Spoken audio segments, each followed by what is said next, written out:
दोस्तों good morning, it's Arun here once again your host and दोस्त। और दोस्तों मैं आपके साथ शेयर करना चाह रहा हूँ अपने कुछ मेमोरीज। जब मैं योगराम गया था और वहाँ पर मैंने नैनो मेडिकेशन के बारे में जाना था, यज्ञ चिकित्सा।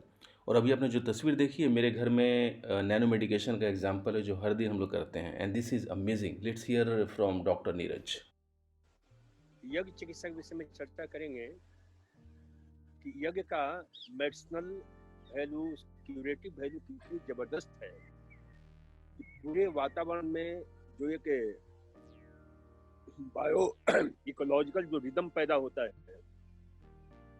और उससे वातावरण इतना पावन, पवित्र और शुद्ध हो जाता है, इस संबंध में हम चर्चा करेंगे। और विशेष रूप से योग ग्राम में हम देख रहे हैं कि भांति भांति के रोगी हैं और उन रोगियों के लिए अलग अलग हम स्वामी जी के निर्देशन में अलग अलग प्रकार के यज्ञ की चिकित्सा हमने कर रखी है। अलग अलग सामग्री है हर रोग के लिए, विविध प्रकार के, और उन सामग्रियों के संविधा में डालने से, संविधा के रूप में डालने से, और उससे जो एक वातावरण पैदा होता है, उससे जो नाना प्रकार के गैसेज पैदा होते हैं, जो हर प्रकार के वायरस है, बैक्टीरिया है, फंगस है, उसको नष्ट करने की क्षमता रखते हैं। क्योंकि इन सब के जलने से, जैसे उसमें हम डालते हैं घी है, किशमिश है, मुनक्का है, चावल है, आपके कई प्रकार की औषधियां हैं जो उसमें डाली जाती हैं, गूगल है, तो उनके जलने से जो पॉलीसाइक्लिक एरोमेटिक कंपाउंड पैदा होता है वो बहुत ही कमाल का होता है, जिसमें इथाइल, मिथाइल, आपके मिथाइल अल्कोहल, इथाइल अल्कोहल है, आपके फॉर्मिन, फॉर्मिक एसिड है, एसिटिक एसिड है, फॉर्मल्डिहाइड है, एसिटल्डिहाइड है, और इनके जलने से जो पॉलीसाइक्लिक एरोमेटिक बहुत जबरदस्त कंपाउंड, जिसमें इजोनॉल, थाइमॉल, पीनेन, ऐसे कंपाउंड हैं जो हमारे शरीर के अंदर जाकर के, सांस के सहारे जाकर के हमारे लंग्स की क्षमता को, हमारे ब्लड सर्कुलेशन को, हमारे कार्डियोवास्कुलर सिस्टम को, हमारे रेस्पिरेटरी सिस्टम को, इन सब को बहुत कमाल के असर डालते हैं। यहाँ तक कि हम देख रहे हैं जो नर्वस रिलेटेड बीमारियां हैं, जिसको हम बोलते हैं प्रोग्रेसिव डिजेनरेटिव डिजीज, उसमें भी लाभ मिल रहा है। इसके अतिरिक्त जो है और भी इसके बहुत, क्योंकि इसका जो मूल, जैसे हम देखते हैं कि होम्योपैथी में पोटेंसी का बहुत बड़ा स्थान है, और वो पोटेंसी जितना हम उसको ज्यादा हम करते जाते हैं, यानी सूक्ष्म से सूक्ष्मतर तल पर, एटॉमिक स्तर पर, जिस एटम को तोड़ते हैं तो प्रोटॉन है, न्यूट्रॉन है, इलेक्ट्रॉन है, इसमें जो विभाजित होता है, उसी प्रकार से हम घी को, आपके जितनी संविधाएं हैं जो हम उसमें डालते हैं, गूगल है, इसके अतिरिक्त और भी बहुत सारी चीजें हैं जो औषधि के रूप में हम डालते हैं, तो वो बहुत ही नैनो पार्टिकल्स के रूप में रूपांतरित होकर के उसके जो गैसेज हैं वो डिफ्यूज होकर पूरे वातावरण को आच्छादित कर देती हैं और हमारे शरीर के कीटाणुओं को, रोगाणुओं को नष्ट करने की क्षमता रखती है। इसलिए आज की इस विषम परिस्थिति में जो कोविड-19 के दुष्प्रभाव से आज पूरी दुनिया दहशत में है, तो हर घर में यदि यज्ञ का प्रचलन करें, यज्ञ सामग्री को गायत्री मंत्र के साथ हम उसमें डालें, तो उसका बहुत बड़ा लाभ मिलता है। इसका आध्यात्मिक पक्ष तो है ही, स्पिरिचुअल साइंस की दृष्टि से भी इसका बहुत बड़ा महत्व है, क्योंकि जब हम इसमें सामग्री डालते हैं उसमें कुछ मंत्रों का हम जाप करते हैं। सर्वप्रथम ओम से ही हम यात्रा शुरू करते हैं कि ओम किस प्रकार से? क्योंकि ओम अपने आप में बहुत ही विराट अर्थ को समाहित किए हुए है। ओम परमात्मा का नाम है। ओम 3 अक्षर है, अ उ म। अ हमारे मस्तिष्क का केंद्र है, वो हृदय का केंद्र है, म नाभि का केंद्र है या मूलाधार, स्वाधिष्ठान, मणिपुर चक्र को उसे जो है इंडिकेट करता है। वो आपके अनाहत चक्र को, हृदय चक्र को, और मस्तिष्क यानी मस्तिष्क विचार का केंद्र है, वो हृदय प्रेम का केंद्र है, नाभि चेतना का केंद्र है, जहां से उस चेतना को जगाया जाता है। तो ओम का सीधा प्रभाव हमारे नाभि पर होता है। ओम म कहते हैं तो म का प्रभाव नाभि पर होता है। हमारी चेतना एक्टिवेट जागृत होती है। जो चेतना सोई हुई है और जिसकी चेतना जाग जाती है, वो अपूर्व उसमें क्षमता पैदा हो जाती है। तो ओम का सीधा प्रभाव, और ओम त्रिगुणात्मक है। ब्रह्मा विष्णु महेश, वात पित्त कफ, पृथ्वी स्वर्ग पताल, ये जितने भी 3 गुण हैं जो हम देखते हैं, सत्व रज तम अपने में समाहित किए हुए। तो ओम सर्वज्ञ है। परमात्मा का नाम है ओम। तो ओम का प्रभाव बहुत ही जबरदस्त होता है। ओम हम कहते हैं तो हमारी पूरी चेतना झंकृत हो जाती है। और उसके साथ कई मंत्र हैं। ओम अस्तो मा सद्गम्या। जब हम अग्नि को प्रज्वलित करते हैं, जब हम समिधा उसमें डालते हैं, तो हम देखते हैं कि यज्ञ की यज्ञाग्नि वो ऊपर की ओर गति करती है। उसमें 3 विशेष रूप से, जिसको हम बोलते हैं एनर्जी, ताप, गति, मोशन और प्रकाश। और ये ओम अस्तो मा सद्गम्या, असत्य से सत्य की ओर। और हमारे जीवन में असत्य क्या है? असत्य है ईर्ष्या, द्वेष, घृणा, निराशा, क्षोभ, डर, भय, कुंठा, हिंसा, प्रतिहिंसा, लोभ, लालच, रोष, प्रतिशोध, झूठ, छल, कपट, पाखंड, प्रपंच, षड्यंत्र, मोह, माया, मत्सर। तो जैसे जैसे यज्ञ हमारे जीवन में आध्यात्मिक विज्ञान की दृष्टि से भी बहुत जबरदस्त प्रभाव डालता है। यानी हम अपनी चेतना को ऊर्ध्वमुखी करते हैं, असत्य से सत्य की ओर यात्रा करते हैं। और सत्य क्या है? स्वास्थ्य, सुख है, शांति है, समृद्धि है, सौभाग्य है, क्योंकि इसके बिना जीवन नीरस हो जाता है। इसलिए हमें ध्यान रखना है, जब भी हम यज्ञ करें, इस ओम अस्तो मा सद्गम्या, अंधेरे से प्रकाश की ओर यात्रा करें। ये हमारा अंधेरा है।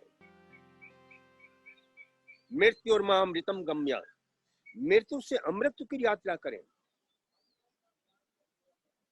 तमसो मां ज्योतिर्गम्या, अंधेरे से प्रकाश की ओर यात्रा करें। तो ये तमसो मां ज्योतिर्गम्या, यानी हम देखते हैं कि हमेशा उस अग्नि का गुण धर्म होता है, हमेशा ऊपर की ओर यात्रा करता है, नीचे की ओर यात्रा नहीं करता। अग्नि प्रकाश ऊपर की ओर, कभी भी नीचे की ओर अग्नि की यात्रा नहीं होती है। जो हमें हमेशा एक यानी ऊर्ध्वमुखी होने की, यानी हमारी यात्रा ऊपर की ओर हो, हमारी चेतना ऊर्ध्वमुखी बने, अधोमुखी नहीं। क्योंकि ऊर्ध्वमुखी होती है चेतना, तो हम स्वयं में से स्वयं को जन्माते हैं। एक तो माता पिता के मिलन से हमारा जन्म होता है, और दूसरा स्वयं में से स्वयं को जन्माने की प्रक्रिया का नाम है आपके उसी को द्विज कहा गया है। क्योंकि वास्तव में हम देखते हैं कि कोई भी व्यक्ति जन्म से शूद्र होता है। उपनिषद का एक मंत्र है कि जन्म ना जायते शूद्र, कर्मणा द्विज उच्यते, और द्विज का अर्थ होता है ब्राह्मण। दोबारा जन्म हुआ तो हम ब्राह्मण, ब्रह्म तत्व को हम जान जाते हैं। और ब्राह्मण कोई जाति से लेना देना नहीं, क्योंकि कई ऐसे उपनिषद के ऐसे ऋषि हुए हैं जो सत्यकाम हुए, जो दासी पुत्र थे। कई ऐसे भ्रष्ट ऋषि हुए हैं जो बाद में ज्ञान उपलब्ध करके और विश्व को एक नई दिशा दी। ऐसे अनेक उदाहरण है। तो कर्म से हम वास्तव में द्विज बनते हैं, ब्राह्मण बनते हैं। और ब्राह्मण की बहुत सुंदर परिभाषा गीता में दी गई है।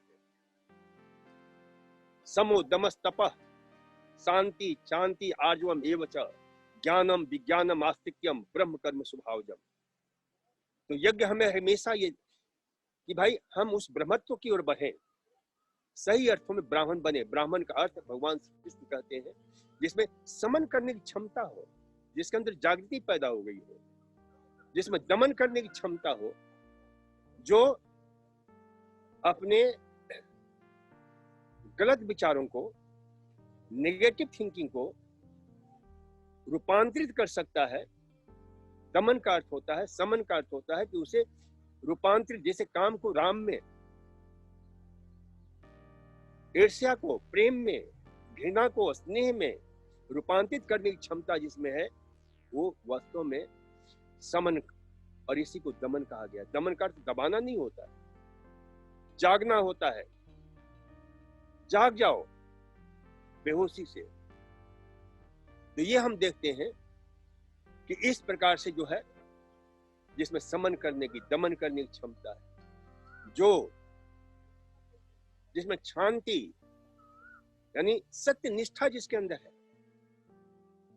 जिसके अंदर आर्जवम एवच शौचम यानी जो अपने अंदर और बाहर से पवित्र है, पावन है, ज्ञान विज्ञान से तृप्त है, वास्तव में वही ब्राह्मण जो ब्रह्मत्व को उपलब्ध होता है। तो यज्ञ हमें उस सत्य की ओर ले जाता है।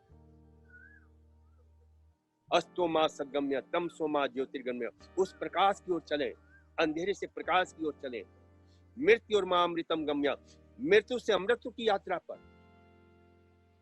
और इसमें हम जो स्वाहा कहते हैं, स्वाहा स्वयं को पूर्णतया यानी स्वयं नहीं, अहंकार को पूर्ण रूप से नष्ट कर देना। और ये अहंकार क्या है?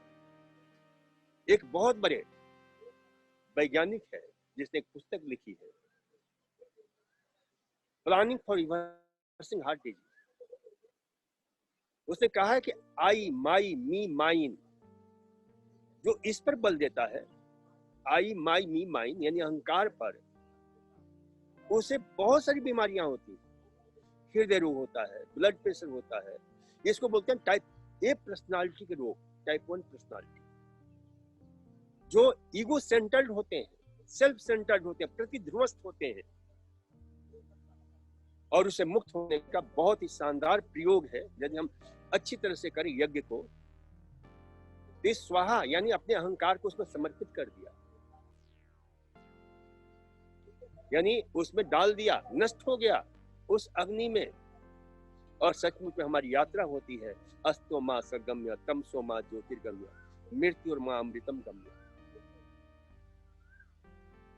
और अंत में हम बोलते हैं सर्वम वही पूर्णम स्वाहा, यानी सभी को हमने जो है, अब हमारे जीवन में आहा है, जितने अहंकार है सब नष्ट हो गए, हमारी यात्रा। तो इस प्रकार से हम देखते हैं कि शरीर के तल पर, मन के तल पर, चेतना के तल पर इस यज्ञ का बहुत ही व्यापक जो है, यानी शारीरिक रोग हो, मानसिक रोग हो, आत्मिक रोग हो, जिसको हम अध्यात्म विज्ञान की भाषा में आदि, व्याधि, उपाधि, ये जो बीमारियां हैं तन की, मन की, चेतना की, उन सब को खत्म करने का, नष्ट करने का बहुत ही अद्भुत प्रयोग है यज्ञ चिकित्सा। और यज्ञ चिकित्सा कितना अद्भुत है कि हम 10 ग्राम घी को 10,000 लोगों तक खिला सकते हैं। 10 ग्राम घी डालते हैं, तो वह घी हमारे सांसों के सहारे हमारे अंदर प्रवेश करता है। और ये ध्यान रखें, आहार का अर्थ होता है, आहार का क्या अर्थ होता है? रिसीव करना, कंसीव करना, अपने जीवन का हिस्सा बना लेना। आहार सिर्फ मुंह का ही सिर्फ आहार नहीं होता, जीभ का ही सिर्फ आहार नहीं होता है। जितनी भी ज्ञानेंद्रियां हमारी हैं, उन सभी से हम आहार ग्रहण करते हैं। नाक से आहार ग्रहण करते हैं, कान से आहार ग्रहण करते हैं, आंख से आहार ग्रहण करते हैं, मुंह से आहार ग्रहण करते हैं, त्वचा से आहार ग्रहण करते हैं। और ये आहार दो प्रकार के हमेशा, एक स्वास्थ्यदायी होता है जो स्वास्थ्य को समृद्ध करता है, और एक होता है रोग पैदा करने वाला जो रोग पैदा करता है। अब जैसे मैंने कहा कि घी जलाते हैं, चावल है, घी है, किशमिश है, मुनक्का है, गूगल है, ये सब चीजें जलती हैं, तो वह कितने लोगों तक पहुंच जाती हैं? हजारों क्या, लाखों लोग तक पहुंच जाती है। और मात्र मनुष्य ही नहीं, पशु, पौधे, जितने भी लिविंग किंगडम है, उन सब तक पहुंचता है। और इसका यदि आपको अनुभव नहीं हो तो मैं कहता हूं कि आप प्रयोग करिए। 10 ग्राम घी डाल दीजिए, फिर देखिए उसका क्या प्रभाव होता है। और उसी अग्नि में 10 ग्राम लेकर मिर्ची डाल दीजिए, और तुरंत वो आहार आप जो है ग्रहण करते हैं नाक के द्वारा, आंख, नाक सब छींके शुरू हो जाती है। तो ये है नैनो टेक्निक। हमारे ऋषि मुनि जानते थे कि कैसे विश्व के रिदम को, उस हार्मोनी को, उस ईज को, उस ऑर्डर को हम सही रख सकते हैं। और इसके लिए यज्ञ चिकित्सा की इतनी सुंदर व्यवस्था थी। तो यज्ञ हमारे biological rhythm, bio ecological rhythm को सही करने में, शुद्ध करने में अद्भुत इसका योगदान है, अपूर्व है इसका योगदान। तो यह ध्यान रखना चाहिए कि यज्ञ हमारे घर घर में, यज्ञ चिकित्सा का इस वातावरण में हम इसका प्रयोग करें और देखें कि कैसे हम, क्योंकि उससे हमारा मुख्य रूप से कोविड-19 जो हमारे रेस्पिरेटरी सिस्टम का महान दुश्मन है, उसको ठीक करने में, उसे सही करने में यज्ञ चिकित्सा अद्भुत है, अद्वितीय है। और इसका प्रयोग हर व्यक्ति को करना चाहिए, हर घर में होना चाहिए। और मुझे एक घटना याद आती है, एक भोपाल में मिग कांड हुआ था कभी, जिसकी जहरीली गैस से हजारों लोग मरे थे। ये 1984-83 के 80 के दशक की बात है। लेकिन एक परिवार ऐसा था जहां यज्ञ की चल रहा था, और वहां उन लोगों का वही एक ऐसा इकोसिस्टम, रेड में एक स्फीयर, एक सुरक्षा कवच बना, जिससे उस वहां यज्ञ करने वाले लोग बच गए थे। ये अखबारों में आया था, समाचार पत्रों में दिया था। इसलिए यज्ञ की बहुत बड़ी महत्ता है, यज्ञ का हमें लाभ उठाना चाहिए। बहुत बहुत धन्यवाद, फिर मिलेंगे। नमस्कार, ओम।